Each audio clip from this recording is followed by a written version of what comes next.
നമ്മുടെ രാജ്യം ഒരു ജനാധിപത്യ രാജ്യമാണ്. അപ്പോൾ ഈ രാജ്യത്തെ ഭരണകൂടവും ജനങ്ങൾ തിരഞ്ഞെടുക്കുന്നതാണ്.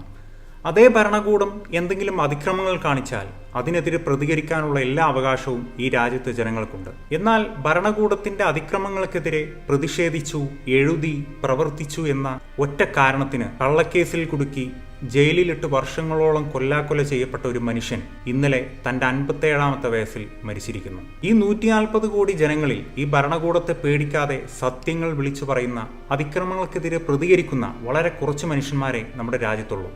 അതിൽപ്പെട്ട ഒരാളാണ് ഇന്നലെ ഇല്ലാതായത്.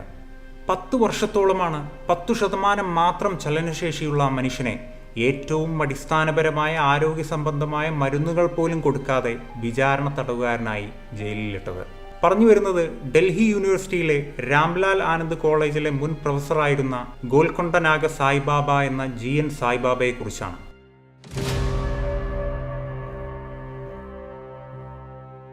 എന്താവും ജന്മനാ തന്നെ 80% മുകളിൽ വൈകല്യമുള്ള കോളേജ് അധ്യാപകൻ കൂടിയായ ഇദ്ദേഹത്തെ നമ്മുടെ ഭരണകൂട മിഷനറി ടാർഗറ്റ് ചെയ്യാനുള്ള കാരണം? അതറിയണമെങ്കിൽ സായിബാബ എന്ന മനുഷ്യാവകാശ പ്രവർത്തകനെ കുറിച്ചറിയണം. 1967 ആന്ധ്രാപ്രദേശിലെ ഈസ്റ്റ് ഗോദാവരിയിലെ ഒരു സാധാരണ കർഷക കുടുംബത്തിലാണ് സായിബാബ ജനിച്ചത്. 5ാം വയസ്സിൽ പോളിയോ ബാധിച്ച് 80% ശാരീരിക വൈകല്യം വന്നതോടുകൂടി ജീവിതം പിന്നീട് വീൽ ചെയറിലായി. ഹൈദരാബാദിൽ നിന്ന് ബിരുദാനന്തര ബിരുദം നേടിയ ശേഷം 1991 central institute of English and foreign ലാംഗ്വേജിൽ നിന്ന് ഇംഗ്ലീഷ് ടീച്ചിങ്ങിൽ PG ഡിപ്ലോമയും പൂർത്തിയാക്കി. അക്കാലത്ത് നടന്ന മണ്ഡൽ പ്രക്ഷോഭ സമയത്ത് കീഴ്ജാതിക്കാർക്കുള്ള സംവരണം ഇല്ലാതാക്കാനുള്ള ശ്രമങ്ങൾക്കെതിരെ സംവരണ അനുകൂല പ്രക്ഷോഭകനായിട്ടായിരുന്നു അദ്ദേഹത്തിന്റെ പൊതുപ്രവർത്തന രംഗത്തേക്കുള്ള പ്രവേശനം. 2000 വരെ സ്വന്തം സംസ്ഥാനത്ത് അധ്യാപക വൃത്തിയിൽ ഏർപ്പെട്ട അദ്ദേഹം 2003 ഡൽഹി യൂണിവേഴ്സിറ്റിയിൽ ഇംഗ്ലീഷ് ലിറ്ററേച്ചർ അധ്യാപകനായി ചേരുന്നത്. ഏതാണ്ട് ഈ കാലത്ത് തന്നെയാണ് അദ്ദേഹം ആദിവാസി മേഖലകളിലെ സൈനിക അതിക്രമങ്ങൾക്കെതിരെ പ്രചാരണം തുടങ്ങുന്നത്. കീഴ്ജാതിക്കാരെയും ആദിവാസികളെയും മറ്റു നിരപരാധികളെയും നക്സലൈറ്റുകളെന്ന് ആരോപിച്ചും അല്ലാതെയും എൻകൗണ്ടർ കില്ലിംഗ് നടത്തി ഇല്ലായ്മ ചെയ്യുന്ന ആന്ധ്രാപ്രദേശ് പോലീസിനെതിരെ അദ്ദേഹം വലിയ പ്രചാരണം നടത്തി. ഛത്തീസ്ഗഡിലെ ബസ്തർ മേഖലയിലെ ആദിവാസി യുവാക്കളുടെ സെൽവാ ജുദു മിലീഷ്യക്കെതിരെയും അദ്ദേഹം വലിയ പ്രചാരണം നടത്തി. നക്സലൈറ്റുകൾക്കെതിരായ ദൗത്യത്തിന്റെ ഭാഗമായി ഭരണകൂടം ആദിവാസി യുവാക്കൾക്ക് തന്നെ ആയുധം നൽകി 2005 ഉണ്ടാക്കിയ ഒരു ആന്റി മാവോയിസ്റ്റ് മിലീഷ്യയായിരുന്നു സെൽവാ ജുദു. 2011 സുപ്രീം കോടതി ഈ മിലീഷ്യ നിയമവിരുദ്ധവും ഭരണഘടനാ വിരുദ്ധവുമാണെന്ന് പ്രഖ്യാപിച്ച് നിരോധിക്കുന്നതുവരെ ഔദ്യോഗിക സംവിധാനങ്ങളുടെ തണലിൽ ഇവർ നടത്തിയ extra judicial killings, sexual violence, തീവപ്പ്, കുടിയിറക്കൽ തുടങ്ങി മനുഷ്യാവകാശ ലംഘനങ്ങൾക്ക് കയ്യും കണക്കുമൊന്നുമില്ല. ഇതുപോലെ മാവോയിസ്റ്റുകളെ തുരത്താൻ ലക്ഷ്യമിട്ടുള്ള കൗണ്ടർ ഇൻസർജൻസി ഓപ്പറേഷനായ ഗ്രീൻ ഹണ്ടിനെതിരായും സായിബാബ മധ്യ ഇന്ത്യയിലെ ഗോത്ര മേഖലയിൽ പ്രചാരണം നടത്തിയിരുന്നു. ഏതായാലും ഭരണകൂടത്തിന്റെ നോട്ടപ്പുള്ളിയാവാൻ ഇത്രയും കാരണങ്ങൾ ധാരാളമാണ്. അങ്ങനെ 2014 മെയ് 9 സായിബാബ യൂണിവേഴ്സിറ്റിയിൽ നിന്ന് വീട്ടിലേക്ക് പോകുമ്പോൾ മാവോയിസ്റ്റ് ബന്ധവുമായി ബന്ധപ്പെട്ട കേസിൽ Maharashtra police, Andhra Pradesh police, intelligence bureau എന്നിവരടങ്ങുന്ന സംയുക്ത സംഘം അദ്ദേഹത്തെ അറസ്റ്റ് ചെയ്ത് നാഗ്പൂരിലേക്ക് കൊണ്ടുപോകുന്നത്. മറ്റൊരു പ്രതിയായ ജവഹർലാൽ നെഹ്റു യൂണിവേഴ്സിറ്റി മുൻ വിദ്യാർത്ഥി ഹേം മിശ്രയുടെ മൊഴി പ്രകാരം മാവോയിസ്റ്റുകളുമായി സായിബാബ നിരന്തരം ബന്ധം പുലർത്തിയെന്നായിരുന്നു പോലീസിന്റെ അവകാശവാദം. Delhi University professor GN Saibaba has been arrested by the Maharashtra police for alleged links with Maoists. The police has alleged that the professor runs an organization which was acting as a front for CPI Maoists, a charge he denies. Is this Delhi University English professor a Naxal operative? The Maharashtra Police's anti-Naxal unit is convinced Professor G. Saibaba is involved in Maoist activities and arrested him in Delhi. Saibaba booked for abetting, advising and inciting Naxals, now charged under the Unlawful Activities Prevention Act. ഏതായാലും അവിടുത്തെ ജില്ലാ magistrate അദ്ദേഹത്തെ remand ചെയ്തു.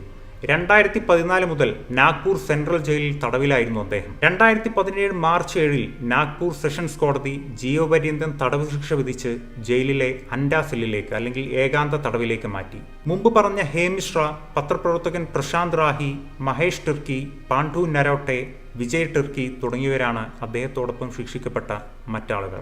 Maoist ബന്ധം ആരോപിച്ച് ഡൽഹിയിൽ അറസ്റ്റിലായപ്പോൾ തന്നെ college അദ്ദേഹത്തെ സസ്പെൻഡ് ചെയ്തിരുന്നു. തുടർന്ന് ശമ്പളത്തിന്റെ പകുതി മാത്രമാണ് അദ്ദേഹത്തിന്റെ കുടുംബത്തിന് നൽകിയത്. തുടർന്ന് 2021 മാർച്ചിൽ കോളേജ് അധികാരികൾ സർവീസിൽ നിന്ന് തന്നെ അദ്ദേഹത്തെ പിരിച്ചുവിട്ടു. ആരോഗ്യ സംബന്ധമായി ജാമ്യം ലഭിക്കാൻ വേണ്ടി നടത്തിയ എല്ലാ ശ്രമങ്ങളും നിഷേധിച്ചു എന്ന് മാത്രമല്ല, മരണക്കിടക്കയിലായിരുന്ന അമ്മയോട് അവർ മരണപ്പെടുന്നതിന് മുമ്പ് സംസാരിക്കാനുള്ള അവസരം പോലും അദ്ദേഹത്തിന് നിഷേധിക്കപ്പെട്ടു. 2022 അദ്ദേഹത്തിനെതിരെയുള്ള നടപടിക്രമങ്ങളിലെ പിഴവുകൾ ചൂണ്ടിക്കാട്ടി ബോംബെ ഹൈക്കോടതി സായിബാബയുടെ ശിക്ഷ റദ്ദാക്കി അദ്ദേഹത്തെ ഉടൻ മോചിപ്പിക്കാൻ ഉത്തരവിട്ടു. എന്നാൽ മണിക്കൂറുകൾക്കകം മഹാരാഷ്ട്ര സർക്കാർ ഹൈക്കോടതിയുടെ ഉത്തരവിനെ ചോദ്യം ചെയ്ത് സുപ്രീം കോടതിയിലേക്ക് പോയി. നോക്കണം, കള്ളക്കേസിൽ നിന്ന് കഷ്ടപ്പെട്ട് രക്ഷപ്പെട്ടാലും വിടാതെ വീണ്ടും പിടിക്കുന്ന അവസ്ഥ.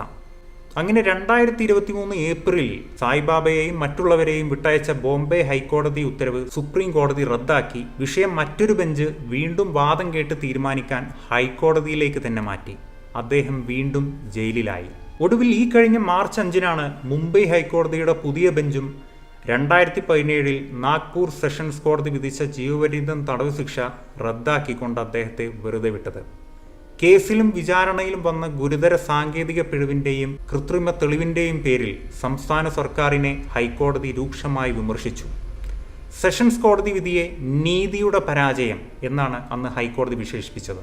ഭരണകൂടത്തിന്റെ തോന്നിവാസങ്ങളെ എതിർത്തതിന്റെ പേരിൽ വേട്ടയാടപ്പെട്ട ആ മനുഷ്യന്റെ ആരോഗ്യം അമ്പേ ക്ഷയിച്ച നിലയിലാണ് അദ്ദേഹത്തിന് ജയിൽ മോചനം കിട്ടുന്നത്.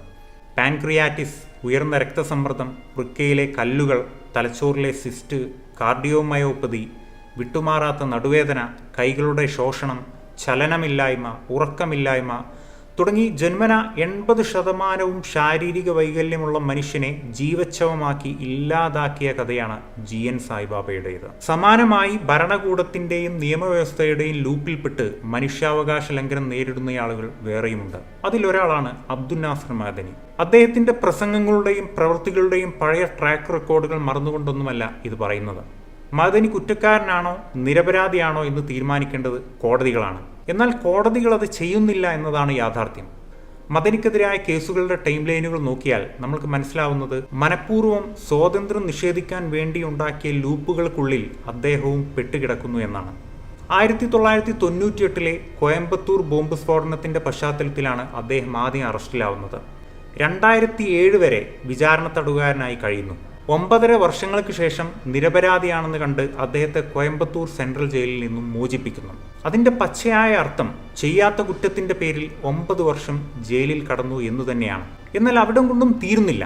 ഒരു വർഷത്തിനുള്ളിൽ തന്നെ 2008 ബാംഗ്ലൂർ സീരിയൽ ബ്ലാസ്റ്റുമായി ബന്ധപ്പെട്ട് വീണ്ടും അറസ്റ്റ് ചെയ്യുന്നു. കർണാടകയിൽ ജുഡീഷ്യൽ കസ്റ്റഡിയിലാണ് ഇപ്പോൾ അദ്ദേഹം. ഇതുമായി ബന്ധപ്പെട്ട് ഒന്നേ പറയാനുള്ളൂ: മദനി കുറ്റക്കാരനാണെങ്കിൽ അയാളെ തൂക്കിക്കൊല്ലുക, നിരപരാധിയാണെങ്കിൽ അദ്ദേഹത്തെ വെറുതെ വിടുക. ഇത് രണ്ടും ചെയ്യാതെയുള്ള ഈ നാടകങ്ങൾ ഇന്ത്യൻ ഡീപ് സ്റ്റേറ്റിന്റെ ഭാഗമായിട്ടുള്ള സംവിധാനങ്ങൾ നടത്തുന്ന മനുഷ്യാവകാശ ലംഘനമായി മാത്രമേ കാണാൻ പറ്റൂ.